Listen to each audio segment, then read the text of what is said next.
Okay, so it looks like we have a match. So we're going to make this official. Welcome to the Ironlights VFS tournament, virtual VR fitness tournament. Sorry, the VR Fitness Summit tournament. That was an intro. We did it.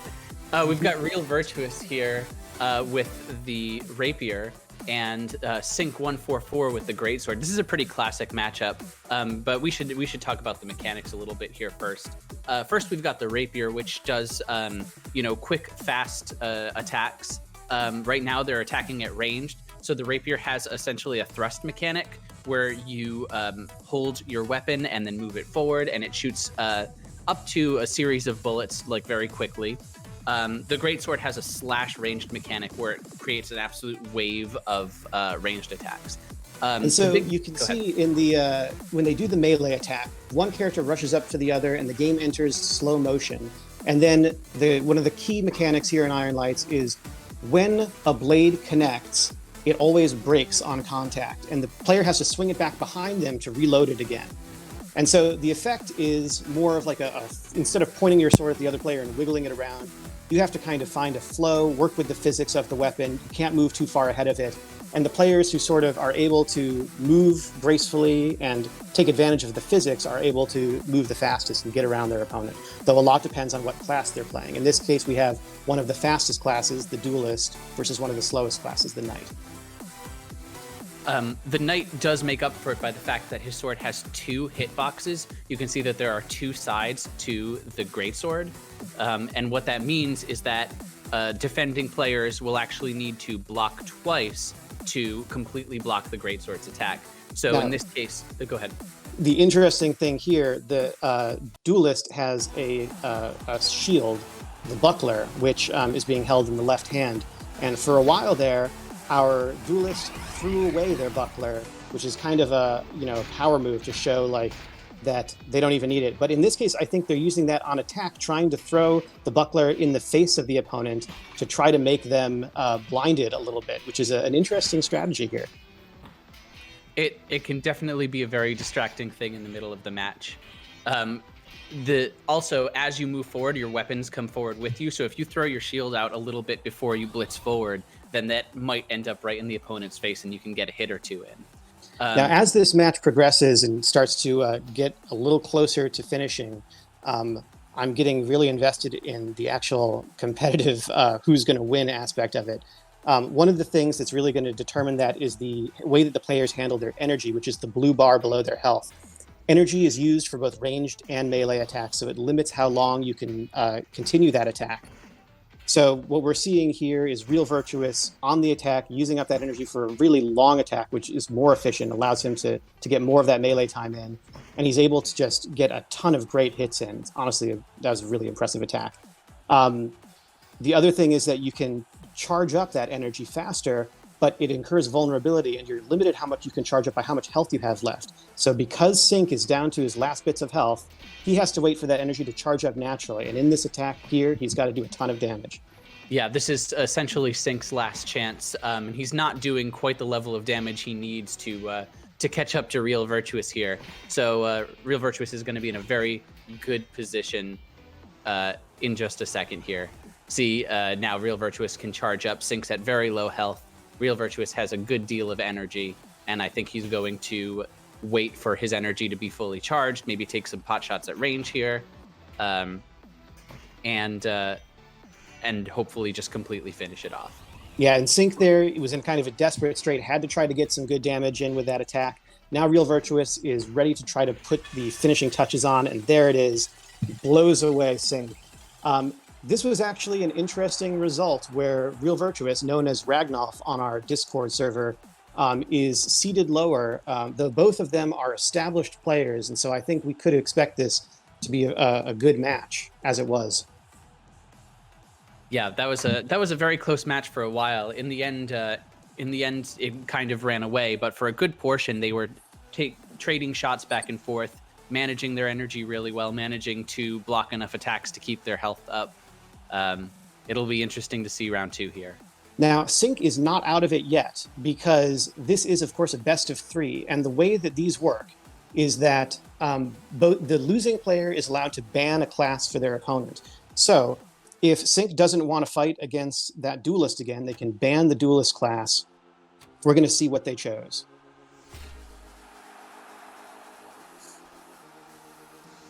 Oh, this is interesting. So it looks like RealVirtuous now is using the ninja class wielding 2 Katars, which is a very fast and flexible class. They're both staying back here, waiting for their energy to charge up to full. It'll be interesting to see who makes the first real move here. I'm sorry, I may have the 2 players mixed up of who's who. Unfortunately, they're both using the same accent color, so it's a little tricky.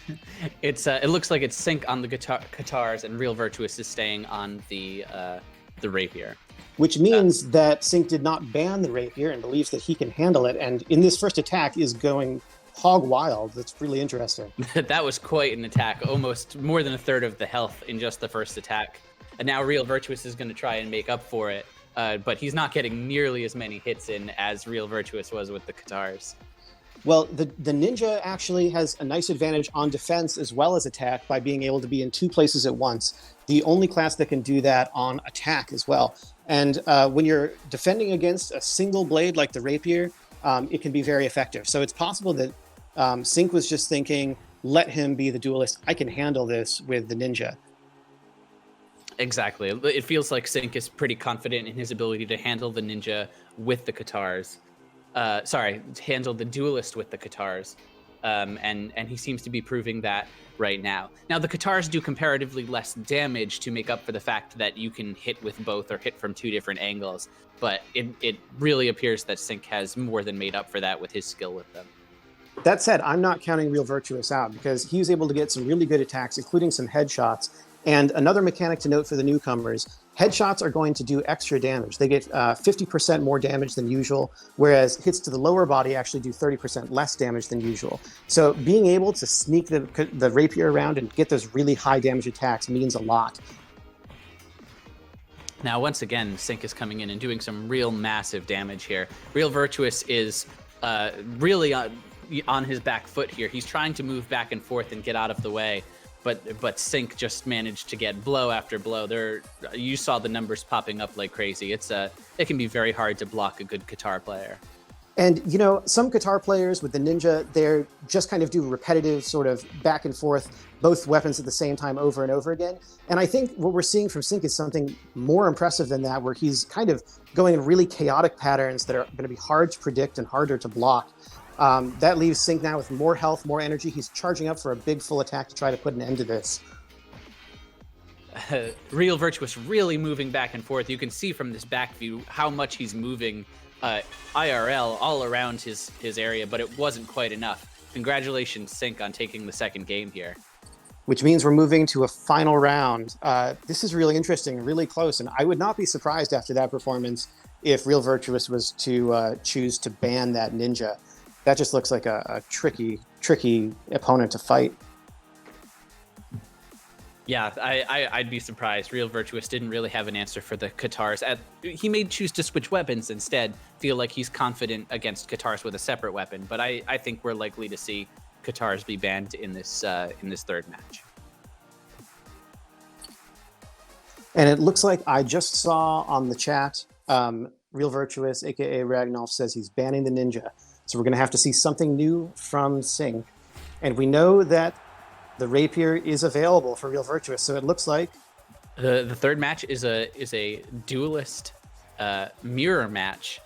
It really will be down to skill and finesse here with the duelist because the rapier is a very quick weapon. It definitely, fighting duelist versus duelist requires both moving fast and outthinking your opponent and getting around their shield. So it'll be very interesting to see what happens here. I'm going to be honest, this is my favorite matchup, and I'm really glad to see it. It's a great exhibition of what you can do in Ironlights and the necessity of skill. It also tends to be a longer match since the duelist tends to be able to defend fairly well against the duelist. This mirror match can go on for a while, and I think, it's really entertaining. It ends up being a fantastic show. And we're seeing just a lot of clashing and back and forth right here already. This specific matchup is really a game of patience. You have to be very good at blocking your opponent's attacks, keeping it up over a long period of time, dodging those really fast ranged attacks, and not overcommitting, not charging up too much, not going in for an attack and using too much of your energy. So it seems like, go ahead. Yeah, speaking of that, energy-wise, you're seeing some really interesting stuff when the players are not in melee combat. So basically, the energy will charge up over time, but it accelerates. And if you take a hit, as for instance from an opponent's ranged attack, then it stops accelerating. It goes back to 0 and has to charge up slowly again. And so the result is that we end up with 2 players who are trying to get their energy to charge up quicker, but are sending little harassing ranged attacks at their opponent, trying to slow down their energy charge up. It ends up with this very tense dynamic of both players on guard at all times and trying to find a way to sneak past the opponent. Because if you can just get that one hit, it can create a big energy advantage, give you a lot more attack time. Exactly. It looks like Sync came out the victor of that little back and forth. He just managed to get a few more hits on RealVirtuous. And in a mirror match like this, that's really the way that you're going to win, is just be a little bit faster than your opponent. There's no real tricks here that they're doing. It's purely skill and reaction time and stamina of continually blocking as many attacks on defense as you possibly can. While the attacker is trying to play a mind game of, maybe feinting, hitting high, but hitting low instead. Any type of change-ups to get around that incredibly fast sword and shield combo on defense. That's right. They have to move chaotically. They have to take feints. They have to really try to figure out a way to get around the opponent. Now, Sync here is doing something interesting. He chose to charge up before the attack. So again, that incurs some vulnerability, which is that kind of pink section of the health bar. In that section, Sync will take double damage. So it was a very dangerous move. And we see RealVirtuous trying to punish it with his own charge up. So that's, again, sort of more aggressive, more dangerous. It leaves RealVirtuous a little vulnerable, but Sync doesn't have the energy to punish it. And so that vulnerability heals over time. And it also heals when they land hits. So RealVirtuous in this case, I think, was smart to take that risk. He was able to make it pay off. Now, the health is still pretty similar. I wouldn't count RealVirtuous out yet, but he is in a very dangerous position here. I think he's trying to play a little bit more aggressively here and try and even the playing field a little bit. But Sync is now ahead both on health and energy. And that's right. Going to be difficult to overcome here. You saw RealVirtuous do a little charge up before the attack, counting on being able to do enough damage to heal it up. Sync, however, was able to block almost all of it, and now is able to come back and try to punish. RealVirtuous did not have too much vulnerability of his own during this attack, and Sync did his own charge up, but it looks like he's able to land the hits, is able to get around there just a little bit better. And so, RealVirtuous is now definitely on his back foot. I think Sync is favored to take this. Yep. Sync was able to land a couple of really brutal headshots. You can see he was kind of aiming for the side a couple of times and then came right in for that headshot that RealVirtuous wasn't quite able to block, and that really does massive damage in a match like this. These final tense moments, possibly final, though, the one thing that we see over and over again is players start to become very careful on defense, and the level of play starts to increase significantly. I know personally when my health is that low, I start focusing only on defense, seeing how long I can possibly hold out. And in the end, it looks like Sync may take this right here. We'll see. He's got, there it is. There it is. Excellent job, Sync. RealVirtuous, you did a good job of holding out, but that's a very tough matchup, especially when you're down in health like that. But I have to say, congratulations to both players, because both of them were seeded highly enough to finish this competition in the money.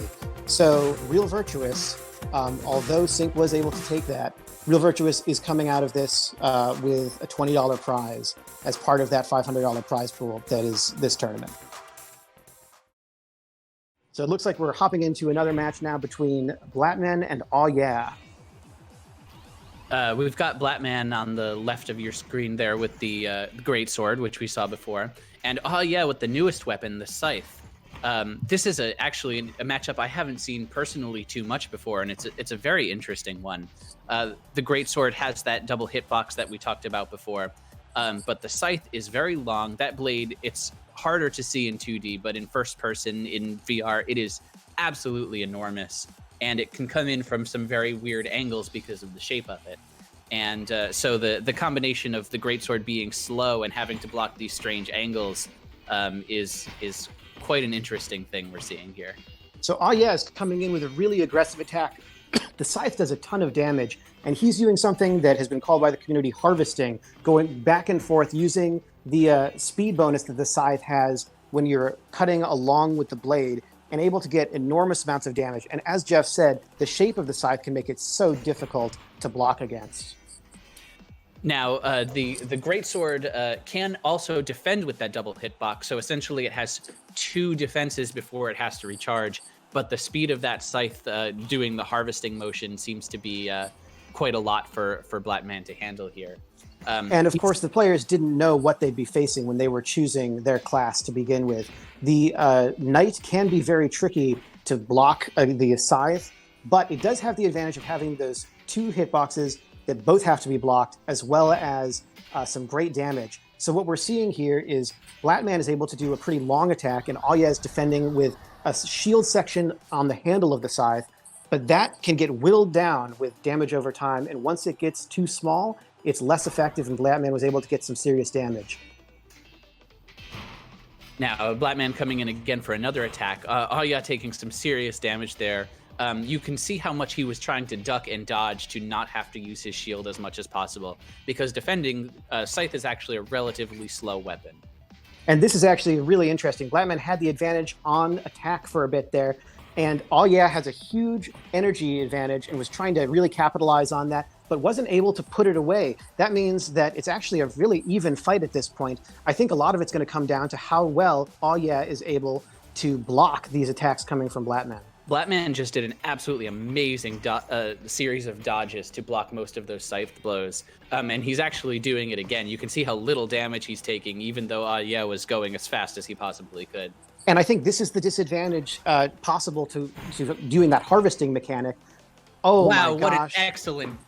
So what happened there that Blatman, as Awwyeah was coming in, or just before, predicted that he was going to charge and used a ranged attack to absolutely annihilate him as he was blitzing in.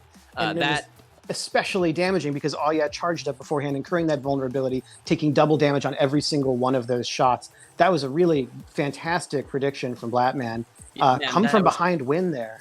That was so crazy. That sort of prediction, you almost have to just be a little prescient to be able to predict the future about it, because once that charge starts, once that blitz forward starts, you can't do ranged attacks anymore. So he started that ranged attack before the charge happened, just guessing exactly when it would happen. That was very, very cool. Yeah, I honestly thought Awwyeah had that in the bag, but Blatman was able to figure out the pattern, was able to do some great defense, and now it looks like he's taking the scythe himself. Blatman says, I saw what you can do with the scythe. Now it's my turn. Awwyeah, in turn, has taken the flail, the Crusader class. The Crusader is a very interesting weapon on both attack and defense. On attack, it has all of these strange angles and can come at you kind of from the side and behind.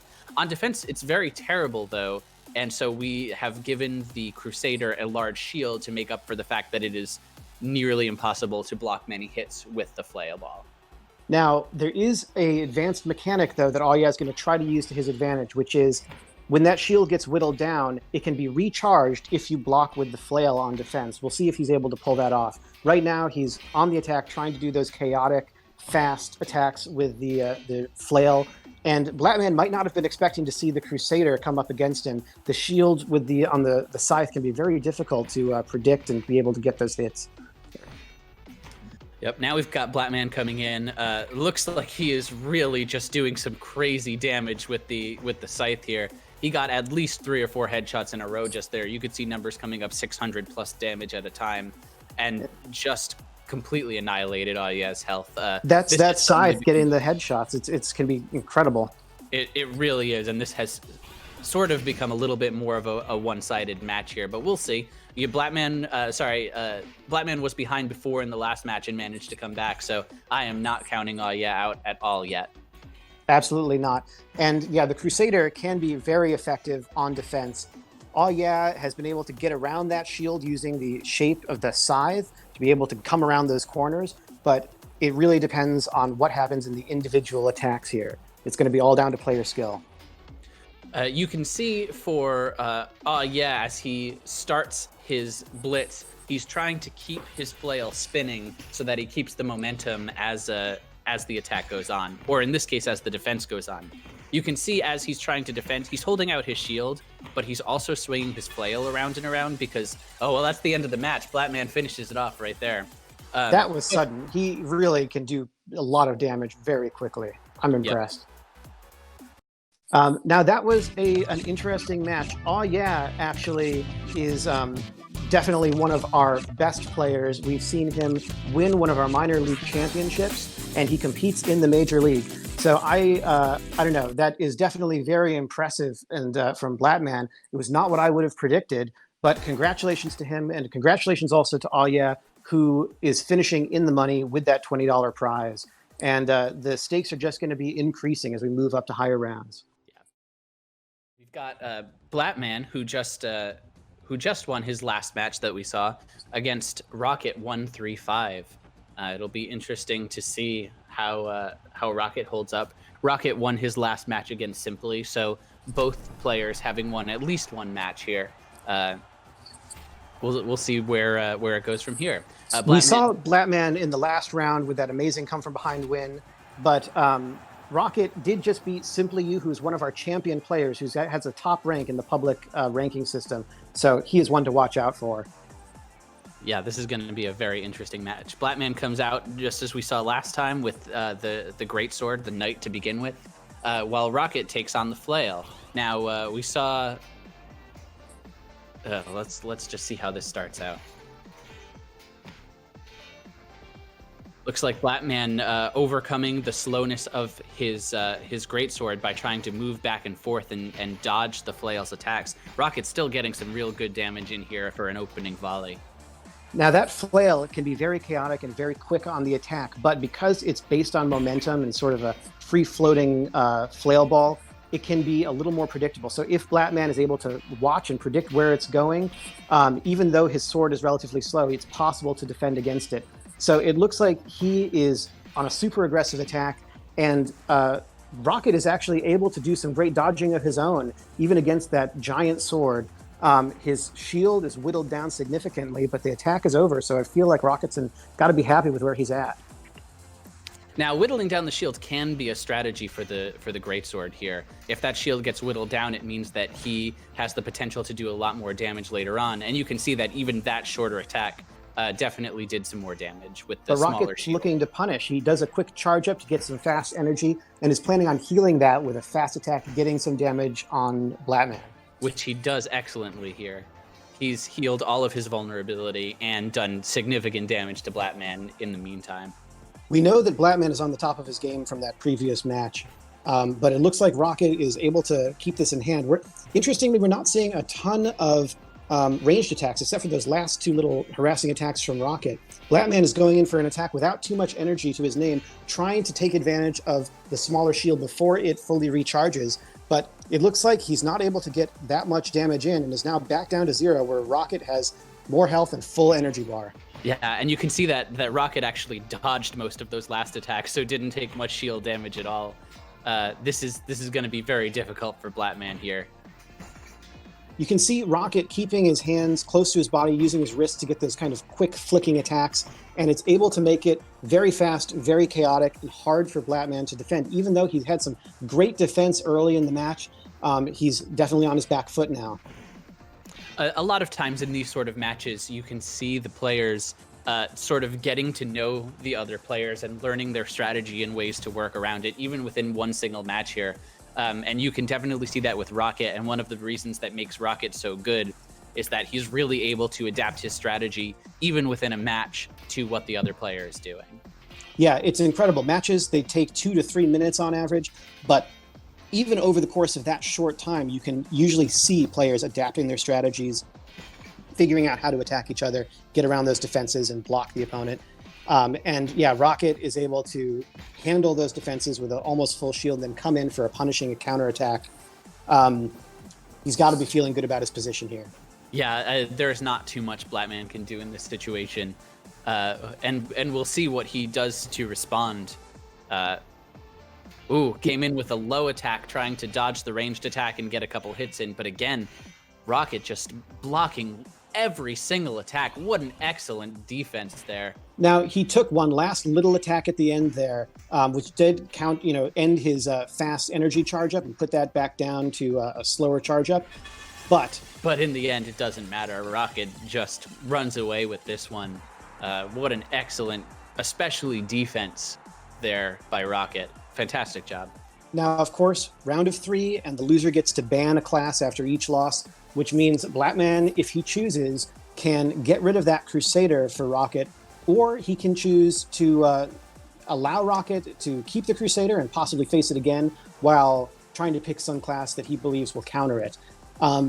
There's no real hard counters in Ironlights. We've seen through the statistics that a lot of players are able to make lots of different classes work against lots of different opponents, but individual players will definitely feel better about certain matchups. So it's going to be interesting to see. All right, so now it appears that the Crusader has been banned. Rocket switches to the Duelist, and Blatman continues with the Greatsword, hoping to have a better matchup this time against the Duelist rather than the Crusader. You can see Blatman using what they call a hanging guard here, where he holds his sword upside down to cover most of his body and only make quick flicks for defense. And then comes in. Go ahead. He also comes in, as I believe you were about to say, with an interesting ranged attack, and then immediately followed by the melee attack, forcing Rocket to spend his first swing to block the ranged attack, and then try to get around the rest of the attack just by speed and skill. It doesn't look like he was able to get a ton of damage, but he was definitely able to land some good hits. And now it's up to Rocket to try to go on the attack, use that big energy bar, and get some good damage in.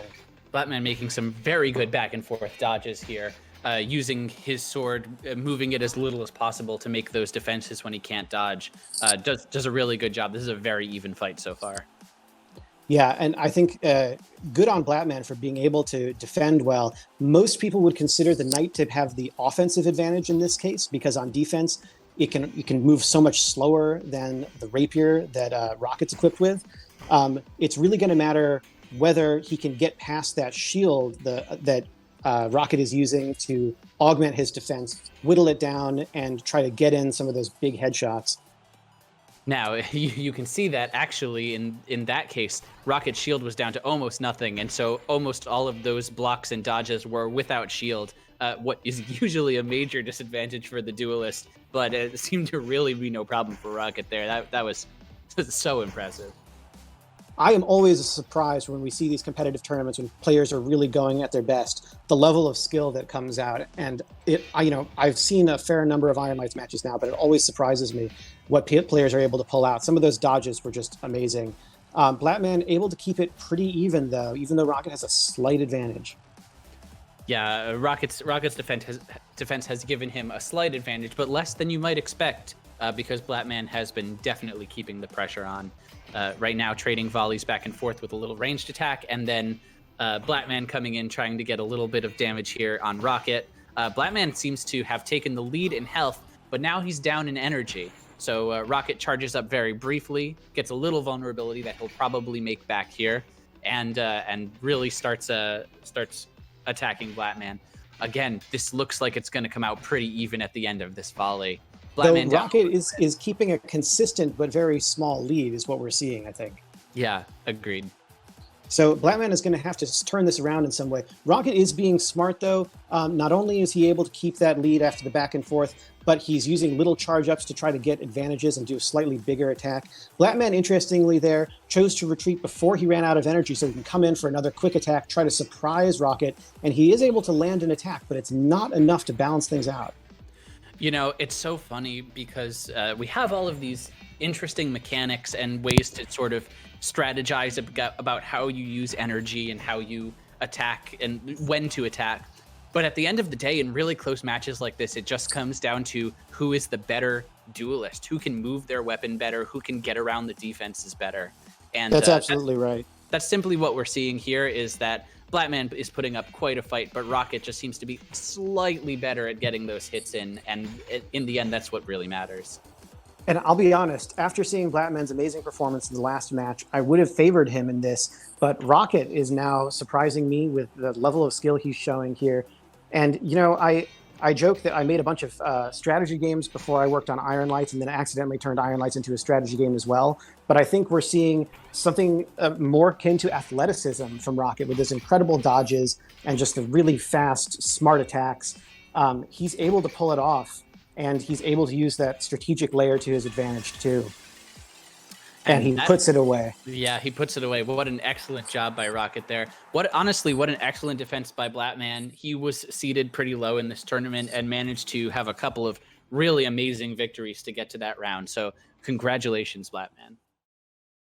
And here's our new match. We have Toaster-chan versus F.A.T.H.E.A.D.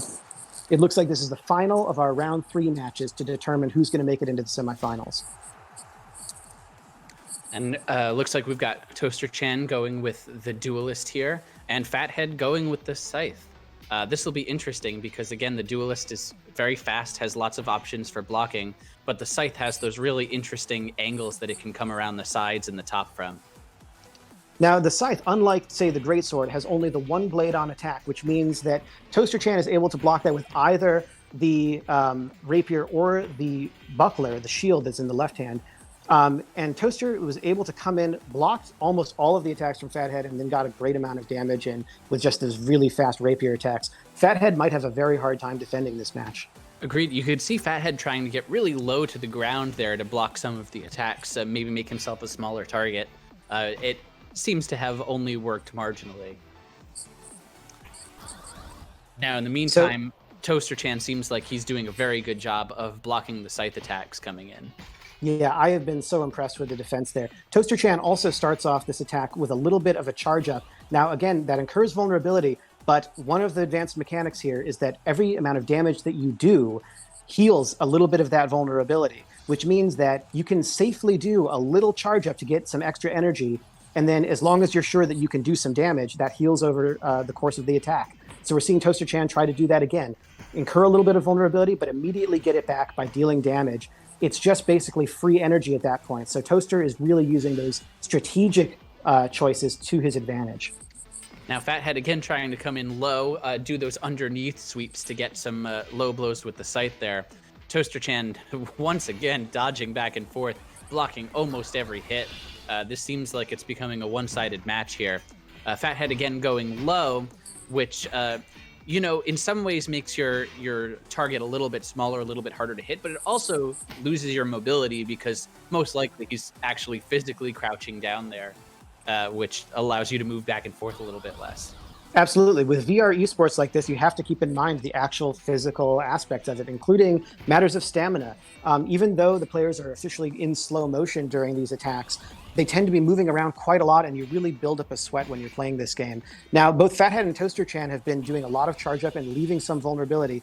In F.A.T.H.E.A.D's case, I think that might be a matter of desperation, but for Toaster, I think it might be a matter of confidence. He's not afraid to leave that vulnerability because he feels he can go in, punish, and end this match early. And it looks like he's trying to put it away, and he does. Congratulations to Toaster-chan on round 1. Excellent job, Toaster-chan. Mugging it up for the camera a little bit there. I love that. I hope all the players say hello to the camera. They can see it in game as like a floating camera that's following them around. So we're now going to wait for these players to choose what to ban. F.A.T.H.E.A.D gets to choose one class he does not want to face again. And after that performance, I would not be surprised if he said, please no more duelists. Yeah, that wouldn't surprise me at all. We'll get to see in just a moment here. We can probably take one question really quick. Oh, no, maybe not. We might just be starting again. So the players, because this is a private match, the banning is not built into the game. They have to communicate over Discord. So there's a short wait while they have to take off their headsets and check in to see what the opponent is going to be asking for. I think it's kind of nice. Players all sort of gathering on Discord, and they're able to sort of talk it out afterwards as well. We have a really great community for this game, and I would encourage anybody who's seeing this game for the first time or hasn't been part of that to join up. As I was talking about before, I wanted to mention the minor league and major league fights and the tournaments that we run regularly. The minor league tournaments are open to anyone, and there's a $30 prize for the top 3 players. They graduate to the major league, but cannot fight in the minor league again. So it's a really great way for new players to earn some money playing this game, as well as get into the competitive scene for the first time. Once you're in the major league or these major tournaments, then you see the really top competitive play come up, like we're seeing right now in our second round, Toaster-chan versus F.A.T.H.E.A.D. Now, Toaster-chan has switched to his highlighter yellow greatsword, which I actually think is a very cool color combination that I haven't seen before. But we'll see. Yeah, that's yellow on gold. I love it. Yeah, that's very good. We'll see how he can do with this new weapon against F.A.T.H.E.A.D, which already he appears to be doing relatively well. F.A.T.H.E.A.D coming in with his first volley. This is his chance to make his abilities known against a different weapon. And he seems to actually be doing a fine job here, getting those quick chaotic hits with the duelist in against the slower greatsword. And actually finishes with a slight health advantage. And then, that sneaky little cheeky ranged attack, able to get a couple of hits in on Toaster before he was able to continue the attack. Now, F.A.T.H.E.A.D again takes the advantage, but man, Toaster really defending well here. Yeah. Now we have seen F.A.T.H.E.A.D with the duelist trying to get in, as you said, those little quick ranged attacks. The duelist ranged attack is so fast that it can be hard to react to if you're just taking 1 or 2 pot shots. And These that can players really make a difference. These players are whittling down each other's health really quickly. I feel like it's going back and forth so fast I can barely keep track. Yeah. Right now it looks like Toaster-chan on the advantage, but these players are just not giving each other any chance to react. Wow, that was a really great ranged attack there from Toaster-chan, getting some good damage on F.A.T.H.E.A.D. But really, they're not giving each other any room to breathe at all. F.A.T.H.E.A.D probably coming in for a slightly desperate last attempt here as Toaster-chan takes the slight advantage. Trying to make some masterful dodges to hopefully not die. But again, Toaster-chan takes it by just a little bit this time. Really, the pace of that game was a little mind-boggling. Yeah, I had trouble just trying to keep the narrative up to date there. I was getting the players mixed up. What we were seeing there is just extremely quick attacks where both players were choosing to charge up and then go in for the attack right away. And in this case, that can be so dangerous because sometimes that leaves you with just a lot of vulnerability and no energy left to punish the other player. In this case, we were able to see both players able to go and get a lot of damage, but Toaster-chan with that big greatsword and the double hits was able to just pump out the damage faster, get an advantage, and keep it all the way through to the end. All right, it looks like our next round is starting. We have Roffleoffe versus Rocket. It's going to be really interesting to see who takes this. Yeah, I think this is going to be a good one. You see Roffleoffe getting pumped for the camera there. Roffleoffe is great. He has always been one of our most enthusiastic community members. What an excellent party right there.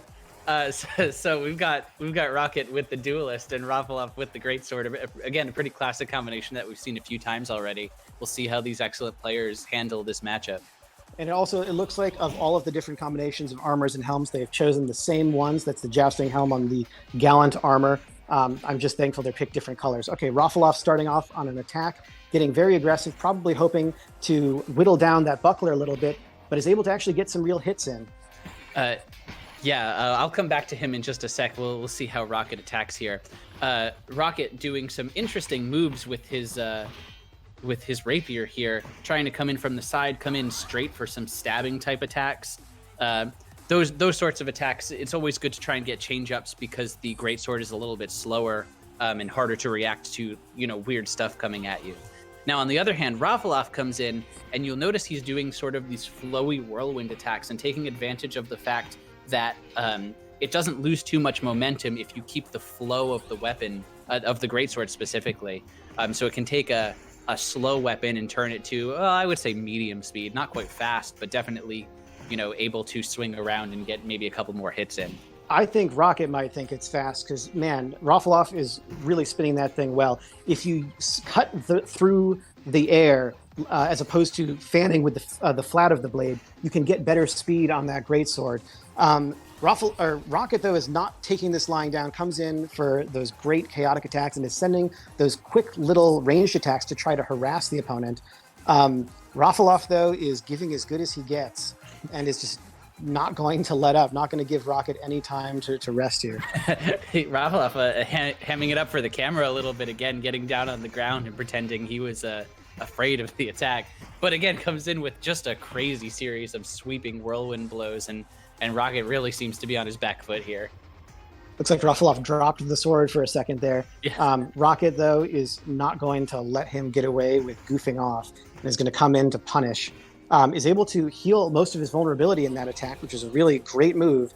Roffleoffe, though, is charging up, going in for that great ranged attack combo with the melee.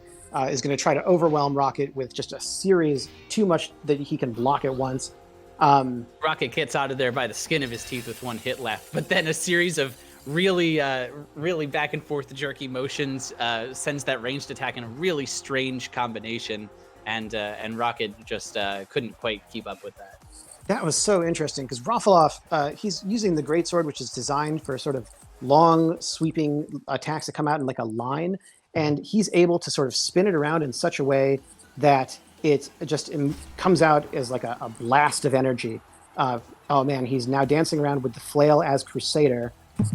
Looks like both players are playing Crusader, actually, Rocket as well. Crusader mirror match, wow. This will be really interesting to see. I actually don't know the strategy of a Crusader mirror match. It can be very tricky. It's, you know, you have to try to use the shield to block against that chaotic flail ball. And the players, you see that even on defense, they might be trying to use the flail. It looks like Rocket is more relying on the shield, which makes a lot of sense, but he's not going to come in and try to return that damage, give as good as he got. Now, you might see this, you definitely saw it with Rocket, and you might see it with Roffle, that on the flail attacks, you actually stepping forward closer to the attacker when you're on defense often means that the flail ball will just fly harmlessly behind you for one or two attacks. It's actually a very good way to dodge the flail. That's right. You also, I don't know if we've mentioned this mechanic, but if you move forward too far, there's a little penalty. And when you see that little red ring step up, that means that Roffleoffe in this case is going a little too far forward. But that means he's stepping forward in his circle, trying to pressure the opponent. We have those limitations to try to make sure that players don't get an advantage or disadvantage based on the amount of real-world space they have. But it does mean that you have to be aware of that, and it adds a level of strategy for pressuring your opponent spatially as well. Yeah, and I know that the oval seems a little small from a 2D mode, but you actually have a good amount of room to maneuver back and forth in there. And actually, when you play in private matches, that is something that's customizable. You can change the size if your opponent agrees to it. So it looks like now we're at a relatively even match. Roffleoffe with maybe a very slight advantage on the energy side, charging up and deciding to go in for that melee attack. He's got to try to land some good hits to earn that vulnerability back, and he does right away. That's some impressive offense right there. Retreating with some energy left to spare, perhaps so that he can try to punish any overly aggressive charge-ups from Rocket. But Rocket does just a quick charge-up and goes in to attack on his own. And it appears that Rocket tried to throw his shield a little bit, perhaps to either prevent himself from getting distracted or to distract Roffleoffe. Not sure how well that worked, but he did get a couple hits in. Roffleoffe putting his weapons down for a moment. Not sure what he's doing there. Is he bowing? Hamming it up for the camera while he waits for his energy to regen. Oh, came in with a... Yeah, came in with a spin attack, grabbing his weapons as he blitzed forward. Man, I really love the style that some of the players have in this game. It's been really fun to watch. Both Roffle and F.A.T.H.E.A.D, who hopefully we will see shortly, just do really an excellent job of pantomiming and doing some really fun stuff.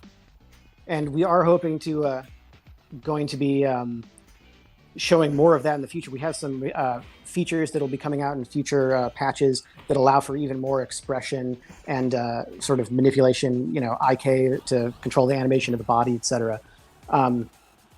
Roffleoffe, though, still maintaining his advantage here. And it looks like both players have sent out a couple of ranged attacks to try to harass the opponent. But the match is slowing down a little bit here as both players are trying to focus on defense. Roffleoffe saying hello to the camera again. This has turned into a very patient match after the speed of the last one. And I really think that these mirror matches can often, show how patience and you know, just being good at defense and dodging can really factor Well, into. we say that, but look at what they've done. They both threw away their shields now. It looks like Roffleoffe challenged his opponent to a shieldless Crusader match, which is, to be quite frank, a bit insane. It is so hard to block with the flail on defense, and it's so hard to block against the flail when it's attacking you. Rocket is obviously going to have a real challenge here, and it looks, oh, there's a one hit away. Roffleoffe makes it happen. Spin attack to finish it off too. That was fantastic. Nice job, Rob, and nice job, Rocket, as well. All right, it looks like it's time for our match. It's Kai versus Toaster Chan. Here they come. I've got to say, I love these colors. The gold and yellow versus the backer green and turquoise armor. It's a very fluorescent, colorful match. That green armor indicates that Kai was one of our Kickstarter backers from way back in, I want to say, February, January. So he has been around since the very beginning. Kai starts off with a full charge up, a very dangerous and confident move, comes in for the attack to try to win that all back, and is able to land some hits to begin with, leaves some energy left over with the quick retreat, and then both players are coming out with super aggressive ranged attacks, trying to harass the opponent, trying to, if they can land a hit, to stop the energy regen the opponent has. Toaster Chan lands a hit, forcing Kai to attack. Otherwise, he's letting Toaster get a huge advantage on the energy. But Kai, maybe Toaster is regretting that because Kai is able to land those hits and is then doing great on the defense. Man, I cannot narrate this fast enough. They are both moving so fast, especially for a defensive, a mirror match between duelists that usually favors defense. Yeah, they're making this go quickly. I want to compare the pace of this to the defensive patient match of the last one. This is really astounding. Kai just coming in with this absolute aggression, building up his energy at the cost of vulnerability and saying, hey, I can either make it back or just block it. And it really puts Toaster Chan in a position where he is absolutely forced to respond at all costs, because otherwise Kai is just going to beat him straight into the ground and vulnerability be damned. And Kai is charging up so much, leaving almost his entire health bar vulnerable. And I think this is actually, I mean, it's a surprising move because it's so dangerous. But he's got to be figuring that he can block Toaster Chan's attack and keep Toaster Chan's health low so that Toaster can't actually mount a sufficient attack. And I think we're seeing that play out. What we're seeing is just incredible confidence coming out from Kai. Yeah. You can see Kai at basically 100% vulnerability here, but he's just knocked Toaster Chan down too much to be able to charge much energy. So Toaster Chan now has to choose between these short attacks or trying to take ranged pot shots, and Kai is just at such an advantage here that he's hoping he can just pull it out by sheer overwhelming force at this point. But I think Toaster's doing the right thing here. He's using the charge up, incurring his own vulnerability and trying to get in those attacks, because if he can land the damage, he heals the vulnerability and then can charge up more. So I think what we're seeing is this is the downside to Kai's charging up so much. He takes more damage. He gives Toaster Chan more of a chance to recover quickly. And Toaster has now brought Kai down to almost half health. Kai still has the advantage here, but man, Toaster is not giving up without a fight. Yeah, it's not quite the overwhelming advantage that it was, though Kai getting really good hits in, Toaster Chan down to one hit, and now suddenly he's on his last legs. This is what makes Kai so incredible at this game, is that he is just confident in his abilities. He's confident in his ability to completely just giving up here. Says, kill me. Kai says, no. Well, okay, we were off by a couple hit points there. There we go. That was Toaster, though, sort of showing his respect, saying, Kai, you got this one. Go ahead and finish it off. And Kai, you saw, gave a little clap for Toaster Chan, showing some good sportsmanship, which is absolutely the name of the game here. Congratulations to both players. That was a real, I think in the semifinals and finals, we're going to be seeing some truly fantastic play. That was a masterclass in Duelist. Man. Yeah, it's one of the things that makes Kai kind of the person to beat here. And we'll see how Toaster Chan responds to Kai's absolutely brutal pace in this next round. Yeah, I'm curious to see what other classes Kai might bring out. It's really going to depend, I think, on Toaster Chan's choice is going to depend on what Kai chooses. Apparently not. Toaster Chan going back for the Duelist, whereas Kai is switching to the Monk. An interesting choice because Kai originally was calling himself the bow main. The bow and arrow is, of course, the ranged attack for the Monk. So Kai is definitely an old hand with this weapon. It's going to be interesting to see how he plays it out, especially because it's sort of lost favor in the competitive realm in recent months. We're going to see if Kai's going to bring it back here in this tournament. Now, in this case, Kai decided not to charge up at the beginning, holding on to his health. Probably going to play slightly more defensive, at least at the beginning here. I never trust Kai to play defensive for the entire match. We'll see how it goes. It's true. So on stream so far, actually, we've seen every class come out until now. This is the first time we've seen the monk come out, but I believe we've seen everything else being played.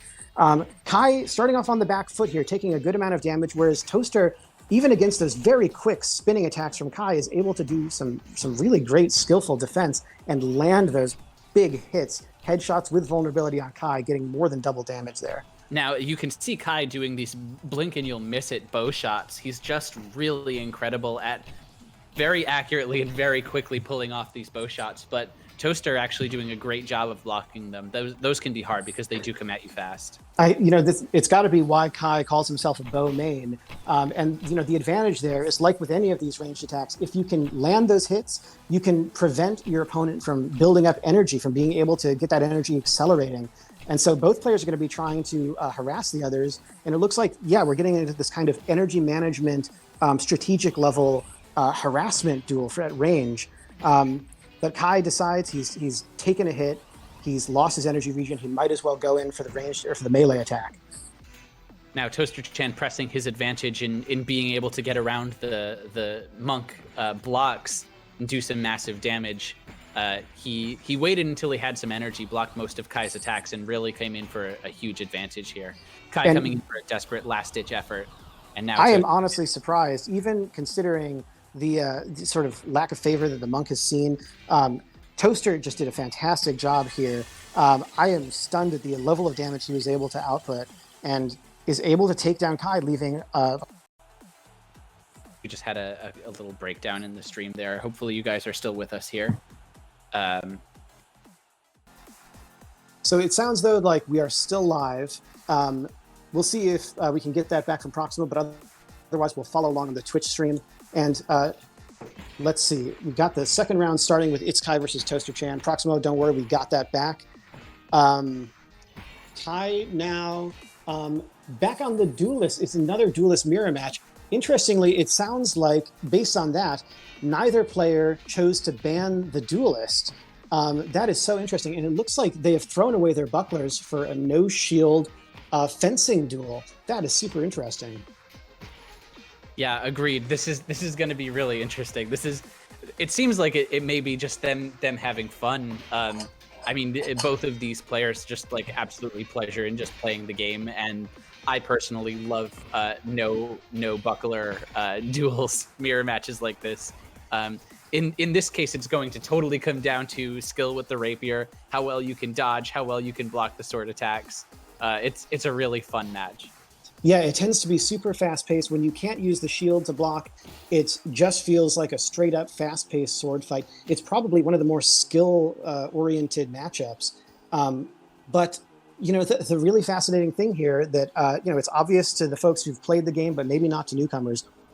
This is not like a setting in the game they've chosen. This is just an agreement between two players to throw away their shields and to choose not to pick them up again. And so we're seeing both players now coming at each other for these big charge ups and the punishing attacks. Toaster got the jump on Kai there with the charge up. Kai's now coming. Yeah, Kai's now coming forward with these attacks. Kai again taking a little bit of an advantage here, but again, this is just purely down to the skill of the players with the rapier. It's really a fun and kind of pure way to finish this out, to finish out this series. But both players, they're fighting for the chance to be in the top two, and this is the final round of 3. They've got to care a lot about how this goes. Kai taking a bit of an advantage, but then Toaster-chan coming in to punish. And then Kai choosing to charge up, trying to take advantage of the vulnerability left on Toaster, and is able to get in some big hits. Some real massive hits there, yeah. Yeah, both players doing these really quick charge up attacks, able to sort of sneak around the opponent. Oh man, Kai going in for the really big charge up. Oh, this is a confident move. He's got to try to finish it right here though. If he doesn't, Toaster Chan will have one last chance here to try and get a little bit of energy. He did do enough damage, though, that Toaster's going to have a hard time finishing him off. Now I think Kai definitely has the upper hand. And Toaster Chan clapping for Kai, letting him get the final attack right there, and it's all over. Wow. Excellent job, Kai. I have to say, from what I've seen before, Kai has always proven himself to be an incredibly skilled player. And, I believe we would say going into this, he was favored to take this match. But Toaster really surprised me, taking that second round so confidently and really holding his own almost through to the end to this of this third match. Kai had to have been seriously worried there. And what great sportsmanship from both players, clapping for each other, showing respect, and agreeing to throw away the buckler for an even better show and even better match at the end. That's incredible.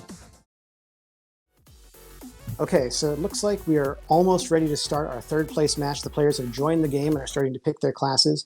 This is between Toaster Chan and Rocket 135. I don't know, I'm really hyped for this.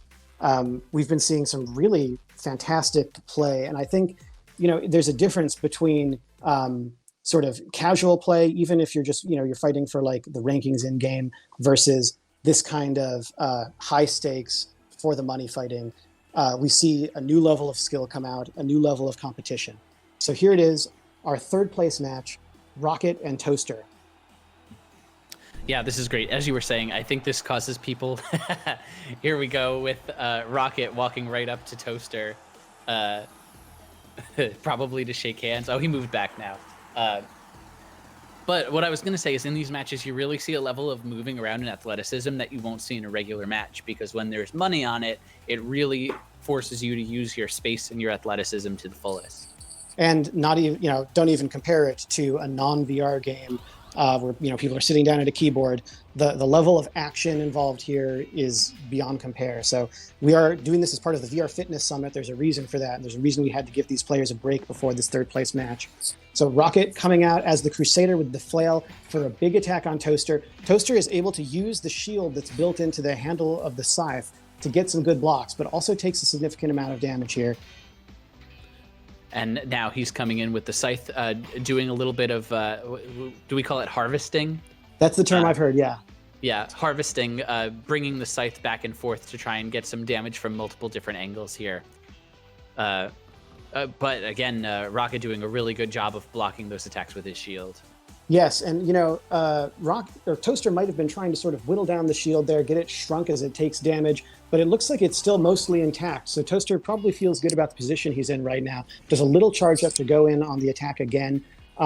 Rocket has a tough job. They don't know what the other player's picking when they're choosing their classes, but Toaster, it's got to be tricky to block against that flail, and is now going in trying to punish, get around that shield and get some good hits in. He does a lot of damage when he's able to land the hit, and is starting to even it up. But Rocket now still has the advantage at the end of those attacks. Yeah, I just want to again say that Rocket's shield is barely down, and that's because he's been making some incredible blocks with the ball of the flail against the head of the scythe. As we were saying earlier, that is really, really hard to do. So I'm incredibly impressed.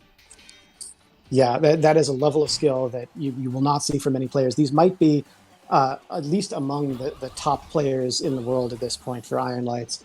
And I think the level of skill we're seeing is appropriate for that. Toaster doing a little charge up, unfortunately isn't able to do enough damage to completely heal it up, leaving some vulnerability. But Rocket doesn't have a ton of energy left to punish. He might have to charge up on his own if he wants to take advantage of the extra vulnerability.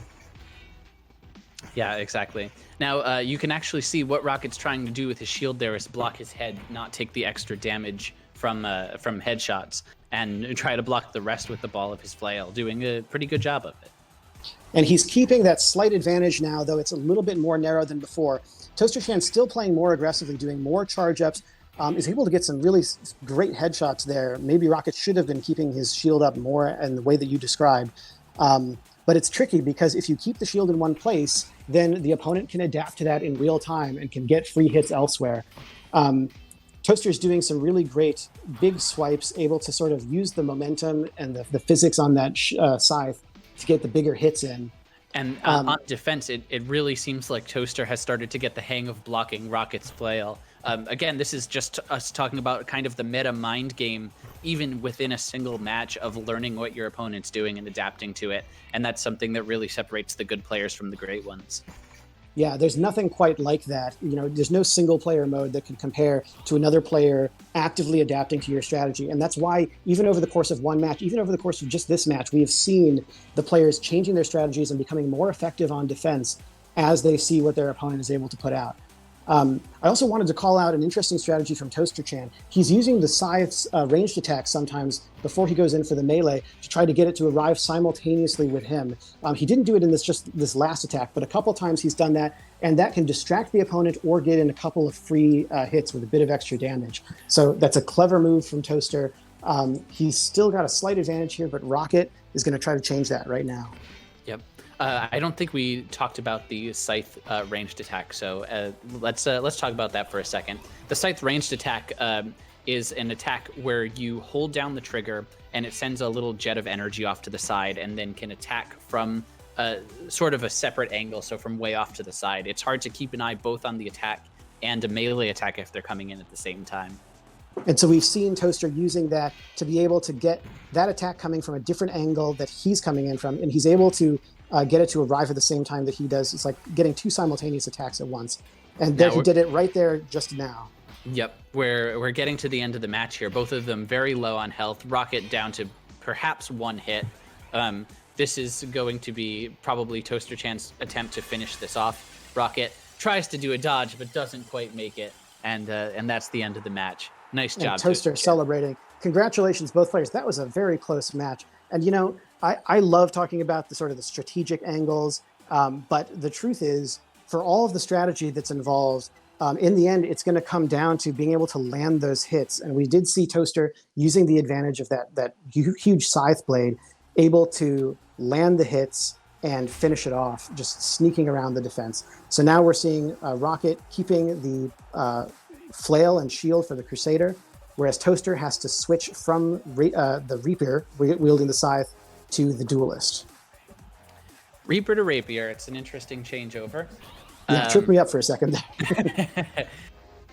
But we'll see how Toaster-chan manages to use his buckler, which is faster but smaller, and his blade to block those interesting angles that Rocket's coming in with the Crusader. Absolutely. And, we saw Toaster able to do some really clever defense with the Scythe, which is a tough weapon to defend with. I would say that the Duelist tends to be an easier weapon to use for defense, an easier class on defense. But Rocket was able to still land a good number of hits. So it might be that Toaster's just not used to this, or that Rocket is able to land those hits, switching up his attacks a little more chaotically. Yeah, now Toaster here just absolutely wailing on the shield. It's something that's harder to see in 2D, but in VR, that buckler shield with the Crusader is absolutely huge and can really just feel like you don't have any angle into them when they hold that in front of them. So in that case, it seems like Toaster-chan was really just wailing on the shield, hoping to get it a little bit smaller for his next series of attacks. But that can be tricky. Unlike, say, the Knight with the Greatsword, the Rapier doesn't put out quite as much raw damage, and so it can be harder to whittle down the shield to a point that it stays down, or that you can meaningfully get around it. Most players, they just need to try to shrink it a little bit so that then they can cleverly kind of feint or switch up their angles and sneak the Rapier's attack in. So Toaster was able to do a little bit of that, but it still is on the back foot here, with Rocket having a slight health advantage. Yep, Rocket trying to dodge and weave back and forth, get a little bit of energy, but really doesn't seem to get much, because Toaster-chan was able to get those pot shots in with the flail. Yeah, and we're seeing a lot of dodging and sort of player movement. Rocket, you can see sort of crouching in the back of his player area, forcing Toaster to move up to meet him, playing very defensively, sort of a crouched, huddled position, and that's very effective with the shield because it's just giving such a small target for Toaster to attack. Yeah, agreed. Now it seems like they're really just trading back and forth. Toaster must be thinking, trying to figure out a way to change up his maneuvering, because Rocket is just slowly getting further and further ahead in these trade-offs. But really, Rocket is doing an excellent job with the Crusader shield. and Toaster Chan is slowly falling behind. It's the closest thing to like a turtling strategy that I think you could find in this game, and I think it's clever. It's absolutely a valid thing to do. And for Toaster's perspective, yeah, it's like trying to solve a puzzle of just what can I do to try to get around this, to break the shield or to sneak around. What can I do to mix it up and try to land those hits? Exactly. And man, mentally going up against someone who's turtling can be tough because it feels like you're trying strategy after strategy, and you could actually see Toaster Chan kind of go away in a little bit of frustration. It seems like there, as he really fails to get another hit in. He is trying something new there. What you just saw was him throwing out those interesting little ranged attacks, hoping to harass Rocket and sort of stop the energy regen. And that could work if he's able to stop the energy regen and get the energy advantage. Then, as long as he has those longer attacks, he could finish it off. And unfortunately, it doesn't look like that's how it turned out. Rocket was able to do some good blocking and come in to punish. Now Toaster has charged up, giving up his entire health bar to vulnerability, and Rocket may be looking to punish soon. We'll see. Yeah, that appears to be a little bit of a desperation play by Toaster. He's been throwing absolutely everything at the wall here, and not too much has been sticking. He's been doing damage, but not nearly fast enough. And so now it's coming to the end of it here. He takes some really, really big hits, getting punished for giving his vulnerability there. He's going to try for a couple extra hits here, but in the end, I think Rocket probably is going to walk away with this one. We'll see if he can put it away. I will say that I wouldn't count out Toaster Chan yet, despite the huge disadvantage, just because we have seen players, especially as the duelist, who are able to really turn up their defense once they know that their life is on the line and pull off some miracles. But that is what Toaster Chan needs at this point. Yeah, definitely a miracle. It's not impossible, but this is going to be very difficult. Making some good blocks, but not quite enough. Rocket finishes that off. Excellent job, Rocket. And absolutely. That's a tough fight, Toaster. You held up really, really well. So I believe that means we're moving to round 3. No, Rocket won twice. That was Rocket both times? I'm so sorry. I was going to say I was very interested to see what would happen with the ban there. But I guess sadly that is it. So that means that we have determined our 3rd and 4th place finishers. Is that true? Now I'm not sure if I'm remembering correctly. Is there a 3rd match here? Did Toaster win the first one? Toaster won the first one. Haha.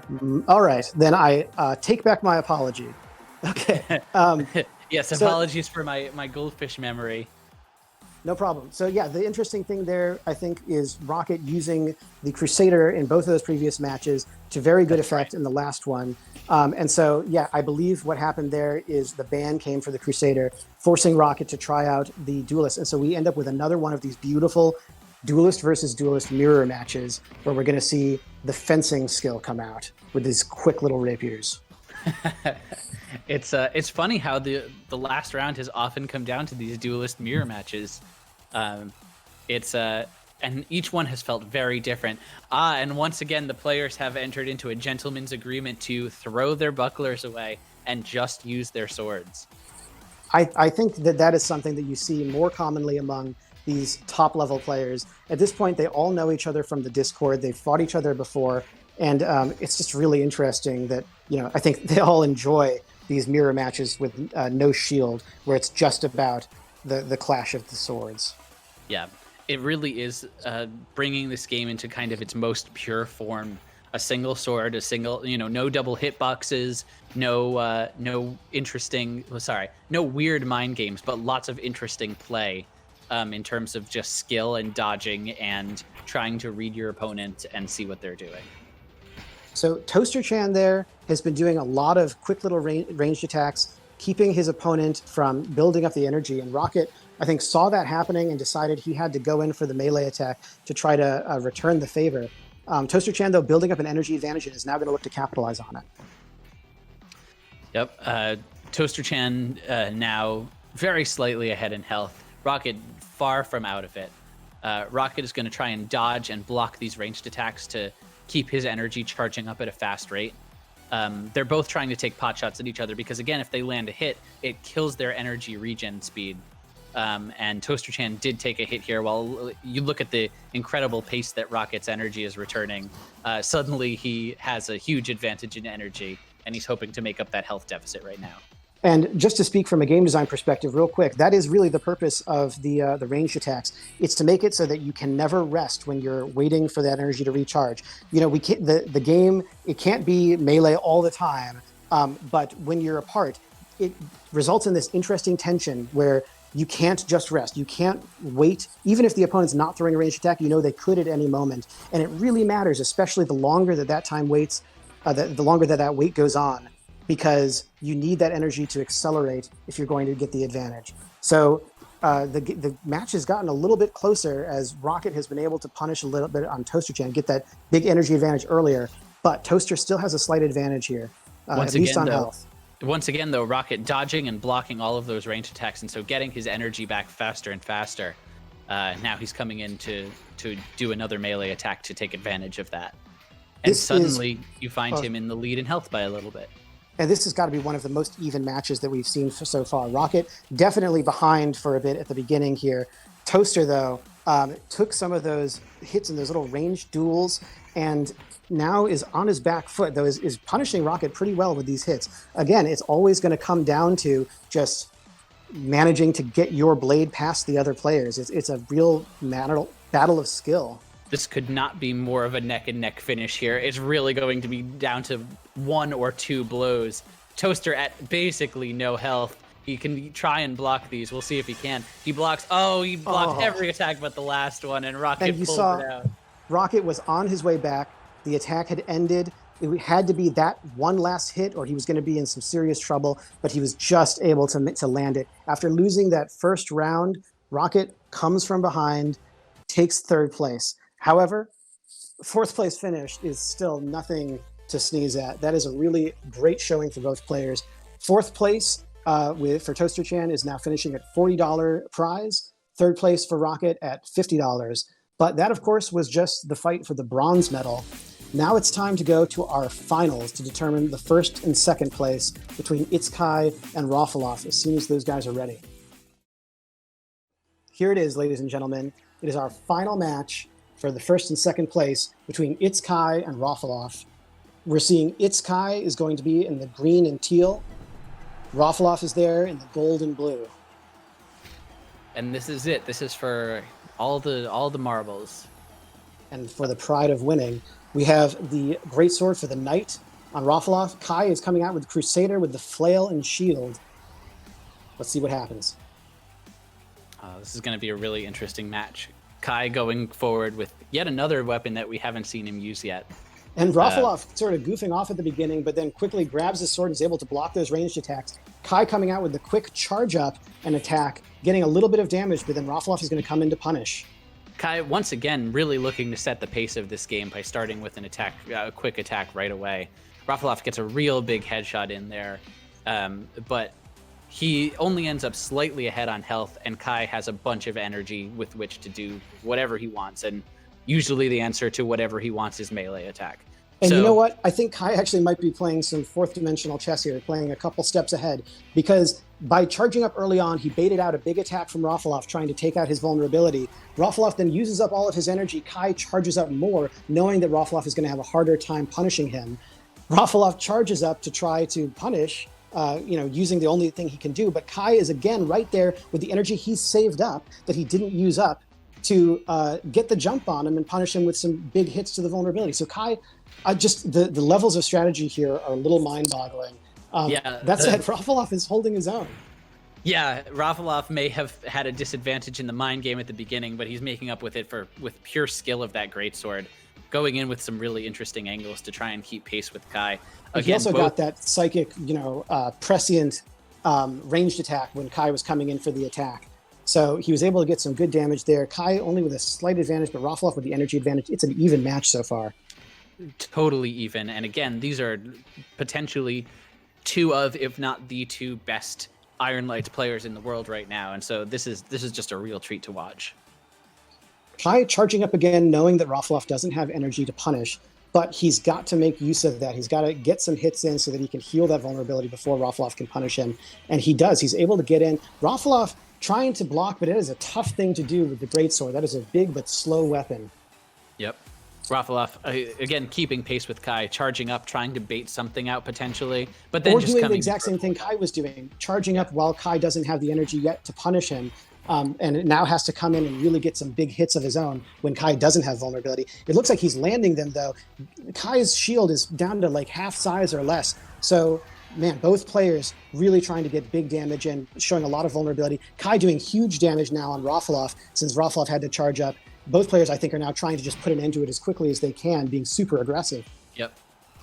Both at low energy, low health. It's going to come down to who can block or attack first. We'll see here. Kai is surely trying to put it away, but yeah, Roffleoffe dodging and ducking. Oh, wow. Roffleoffe manages to survive that onslaught, and now he's going to attack Kai right here. Oh, Kai goes in for another attack. Just one hit, doesn't quite get it. Roffleoffe trying to charge up his energy. He's going to try and put it away right here. All down to Kai to make these dodges and blocks.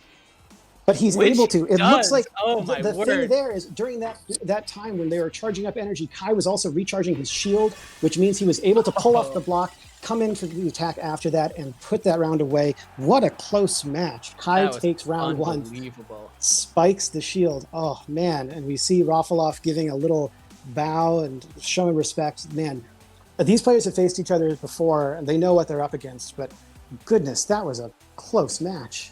that was an incredible ending right there.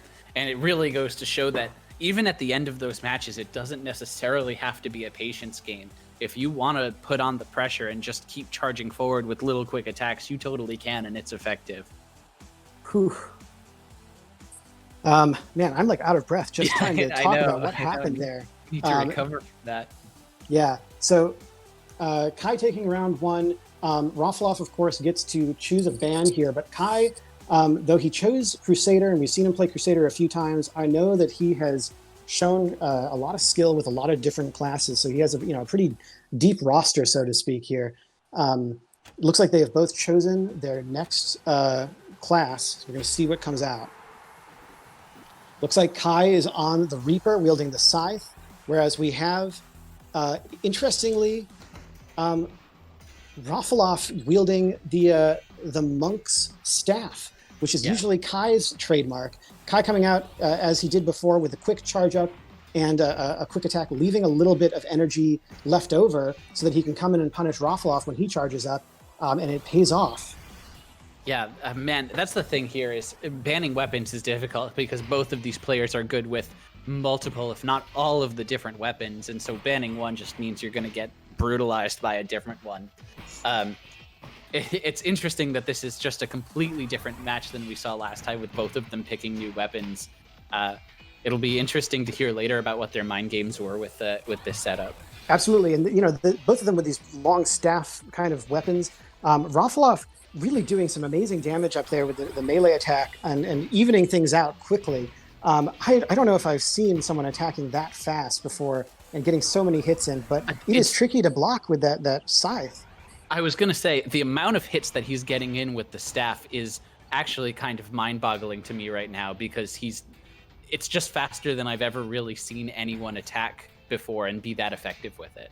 Yeah, the pace of this game is really going a lot faster. Both players really not giving any time for the opponent to rest, trying to capitalize on any vulnerability, but incurring their own as they're trying to get the energy to charge up to make those attacks. Both of them trying to get big hits in, and Roffleoffe actually taking a bit of an advantage here, trying to make it into that third round, even though Kai switched up on us. He's showing a lot of skill with that staff. Yeah, it's been both of them showing incredible skill, and again, the pace of this game is really brutal. It's hard to keep up with. Roffleoffe trying to get a few more hits in. Kai trying to save up his energy just a little bit here, maybe try and finish it off. Kai it looks like he's going to go in, for that one last big attack, hoping to try to put it away right here, but I don't think he has the energy for it. And Roffleoffe able to do some fantastic blocking, which is tough to do with the staff, but he pulls it off. Yeah, he pulled it off majestically and may just finish it off right here. Oh, and there it goes. Roffleoffe takes round two. That was incredible. Both players changing up their chosen class. So it's interesting. You wouldn't think that there'd be a huge advantage to the player who got to choose the ban, but it looks like, man, Roffleoffe just doing a masterclass with the monk class there. The only time we saw that come out on stream earlier this tournament was with Kai in the previous match, and he dropped that round pretty badly against Toaster Chan using the Monk, making, I was honestly thinking maybe the Monk is just underpowered, at least among high-level players. Roffleoffe is single-handedly making me reconsider that, showing what can really be done with that class. Yeah, it's so funny. There's always that player that manages to take the weapon to the next level. The one I always think of is F.A.T.H.E.A.D very early on in this game, where everyone thought that the greatsword was really underpowered, and then he came in with the hanging guard and really showed everyone how it worked. All right, we have both players dancing, getting ready for the third round, and it looks like we have the Rapier versus Rapier mirror match once again. It's going to come down to this classic one, and oh my gosh, Kai doing his quick charge up like he's done in previous rounds, but Roffleoffe expects it this time, comes in and punishes that vulnerability badly. Yep. Kai on his back foot. Again, they're not using their buckler, so we're just seeing this pure duelist fight. Kai immediately on his back foot, though. Roffleoffe really took advantage of that early charge up, predicted it, and did some massive damage to Kai. Now Kai tries to pull the same trick on Roffleoffe, sees what's coming, saves some energy, does it again, is waiting for Roffleoffe to charge up, and then immediately coming in to take out that vulnerability. Super effective, and now takes the upper hand.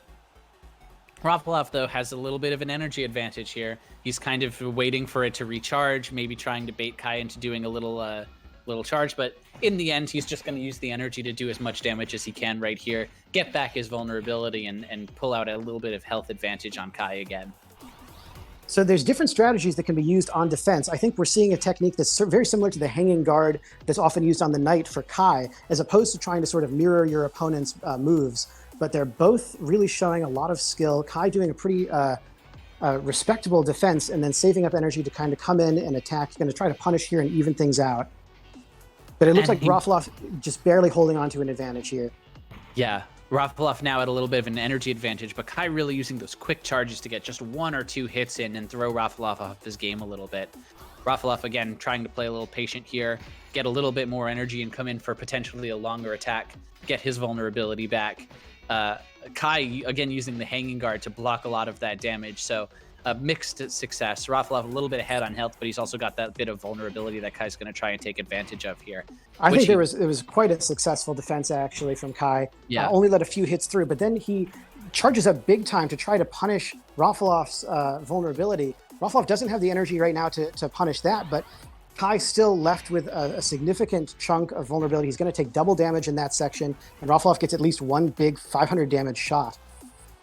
Yep. Again, it's coming down to the final little bit here. Kai, again, saving up some energy.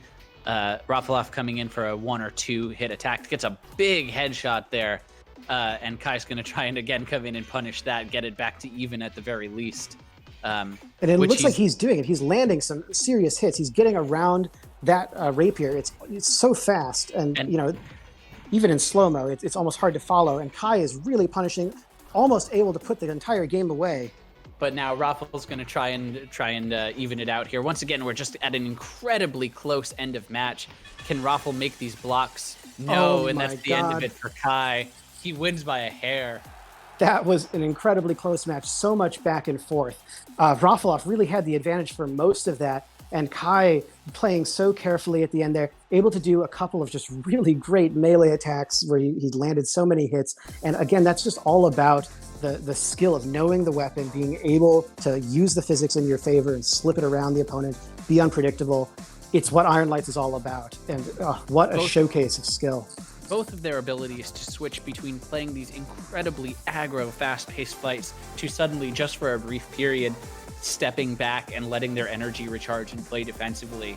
It's tough to get a read on them in the metagame because they're changing up their strategy so fast all the time.